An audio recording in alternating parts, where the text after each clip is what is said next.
Masuk baju dalam keluar. Tak in. Benda kecil je, simple je.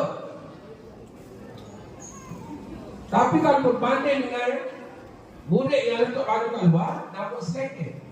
Bila kamu masukkan baju dalam keluar, berpakaian lengkap, berkasut, berstocking, berambut kemas, bersikap rapi, maka orang akan tengok gambaran tu. Kuku panjang, kuku hitam. Awak pergi makan RMT. Ada kawan awak nampak, ish, kuku panjang ni. Awak pun mula rasa geli. Kuku panjang. Oh, makan motor dah dia. Tengok. Benda kecil je. Jadi disiplin ni bermula daripada perkara-perkara yang kecil.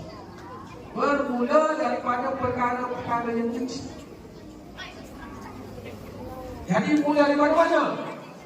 Ni, daripada sini. Apa dia ni? Apa dia?